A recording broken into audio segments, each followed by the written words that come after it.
Ang anghel ng Diyos na lumipol ng 70,000 Israelita, ang kwentong hindi mo pa narinig.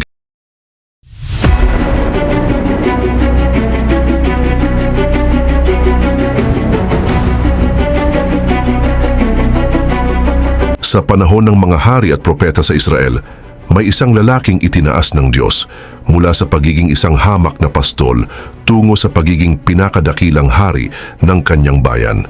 Siya si David, isang taong hinirang, minahal at pinatawad ng Diyos.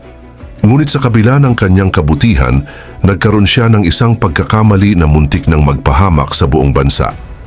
Ang kwentong ito ay hindi lamang kwento ng kasalanan, kundi ng pagbagsak, pagluha at pagbabalik loob sa isang maawain at banal na Diyos. Kung gusto mo ang ganitong klase ng content, ay huwag kalimutang like ang video at mag-subscribe sa ating channel para lagi kang updated sa mga bago naming uploads. Tara, at ating alamin ang kwento ng isang anghel ng Diyos na lumipol sa 70,000 Israelita. Sa sinaunang lupain ng Israel, may isang batang pastol na nagngangalang David. Siya ang bunso sa 8 magkakapatid at palaging kasama ang mga tupa ng kanyang ama sa parang. Bagamat bata pa, matapang si David at labis ang pagmamahal niya sa Diyos. Buo ang tiwala niya na kasama niya ang Diyos saan man siya magpunta. Isang araw sumiklab ang digmaan sa pagitan ng Israel at mga Filisteo, isang makapangyarihan at mabangis na kaaway. Magkahiwalay, sa magkabilang burol ang dalawang kampo at sa gitna nila ay isang malawak na lambak. Mula sa kampo ng Filisteo, lumabas ang isang higanting mandirigma na si Goliath. Mahigit 9 na talampakan ng tangkad niya, suot ang makapal na baluti at sibat na kasing laki ng balangkas ng habihan. Nang hamunin ni Goliath ang hukbo ng Israel, walang isa mang sundalo ang naglakas loob na humarap sa kanya, maliban kay David, isang batang pastol na walang sandata kundi tirador at ilang bato. Ngunit sa kanyang puso, buo ang tiwala niya sa Diyos. Pinabagsak ni David si Goliath gamit lamang ang bato. Sa araw na iyon, nanalo ang Israel dahil sa tapang at pananampalataya ni David. Dahil sa tagumpay na iyon, sumikat si David sa buong Israel. Kalaunan, siya ang pinili ng Diyos na pumalit kay Haring Saul. Bilang hari, pinamunuan niya ang bansa ng may karunungan. Lumawak ang kaharian, yumabong ang ekonomiya at nangibabaw ang kapayapaan. Umani ng sagana ang mga bukirin, dumami ang mga alagang hayop at sumigla ang sining at musika. Ngunit habang lumilipas ang mga taon, unti-unting nabalot ng kayabangan ang puso ni David. Ang dating mapagpakumbaba at makadiyos na hari ay nagsimulang umasa sa sariling lakas.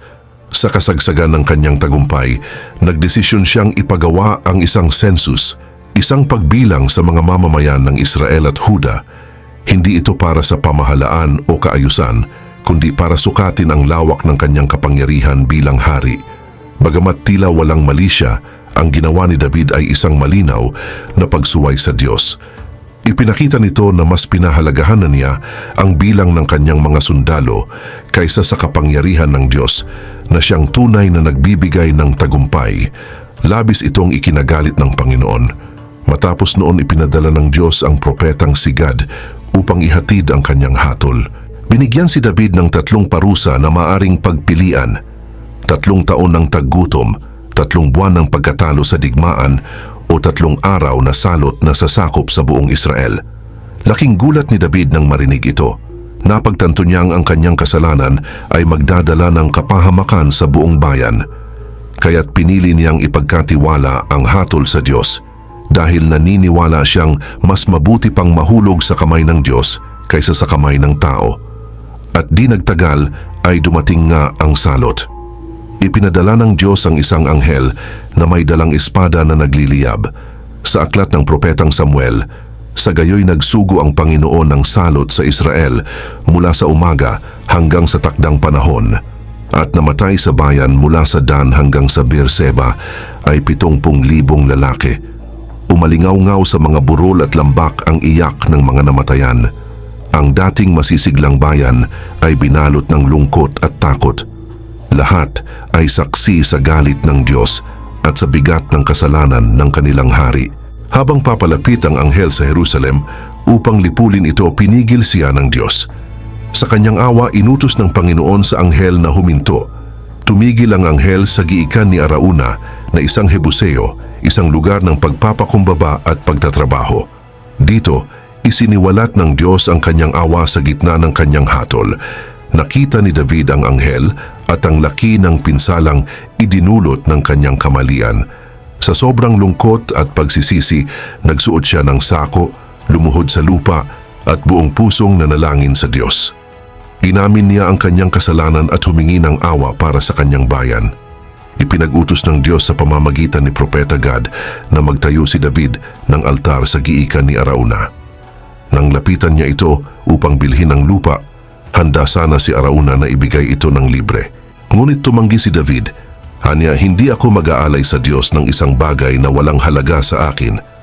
Kaya't binayaran niya ito sa tamang halaga. Doon nagtayo si David ng altar at naghandog ng mga sinusunog at handog pangkapayapaan. Nang manalangin siya, sumagot ang Diyos sa pamamagitan ng apoy mula sa langit na tumupok sa kanyang mga handog. Muling isinuot ng anghel ang kanyang espada, tanda na tapos na ang parusa. Hindi lang isang ritual ang ginawang iyon ni David. Isa itong tunay na pagsisisi, isang wasak na puso at mapagpakumbaba na muling lumalapit sa Diyos. At tinanggap ng Diyos ang kanyang handog. Muling nanumbalik ang kapayapaan sa Israel. Mula sa trahedyang ito, isang mahalagang aral ang natutunan ng buong bayan. Ang panganib ng kayabangan at ang halaga ng pananampalataya at pagpapakumbaba. Maging ang pinakadakilang hari ay kailangang magpakumbaba sa harap ng Diyos. Ang kasaysayan ng kasalanan ni David, ng salot at ng awa ng Diyos ay paulit-ulit na ikinuwento sa bawat henerasyon. Naging paalala ito sa bawat Israelita na ang tunay na lakas ay hindi nasusukat sa bilang sa ginto o sa mga sandata, kundi sa ugnayan nila sa Diyos. Nang tumanda si David, inihanda niya ang kanyang anak na si Solomon na mamuno. Isinapuso niya ang mga aral na kanyang natutunan, na sa lahat ng tagumpay, ang Diyos pa rin ang may hawak ng kapalaran. Ang kanyang mga salmo o awit ay sumasalamin sa pagbabagong ito, puno ng pagsisisi, pananampalataya at pagpupuri sa walang hanggang awa ng Diyos. Sa dulo ng lahat, ang kwento ni David ay hindi lang tungkol sa kasalanan, kundi tungkol sa isang pusong marunong magsisi. Isang pusong hindi nagmatigas, kundi lumuhod sa harap ng Diyos, humingi ng tawad at muling bumangon. Minsan sa buhay, kapag nasa rurok na tayo ng tagumpay, nakakalimutan nating tumanaw sa langit. Akala natin, kaya natin lahat. Akala natin, sapat na ang bilang, ang yaman at ang kapangyarihan. Pero gaya ni David, darating ang panahon na haharapin natin ang bunga ng ating sariling desisyon. At sa mga sandaling iyon, dalawa lang ang pwedeng mangyari: tumakbo tayo palayo sa Diyos o bumalik tayo sa Kanya, buong pagpapakumbaba. Ang Diyos ay hindi naghahanap ng perpektong tao. Ang hinahanap niya ay pusong handang umamin, tumigil at magbalik loob. Ang kasalanan ay may kabayaran, oo, pero ang awa ng Diyos ay laging mas malaki kaysa sa ating pagkakamali. Kaya anuman ang nagawa mo, gaano man ito kabigat, tandaan mo ito: may lugar pa rin sa puso ng Diyos para sa iyo. Lumapit ka lang, magsisi. At tulad ni David, mararanasan mo rin ang kapatawaran at bagong simula.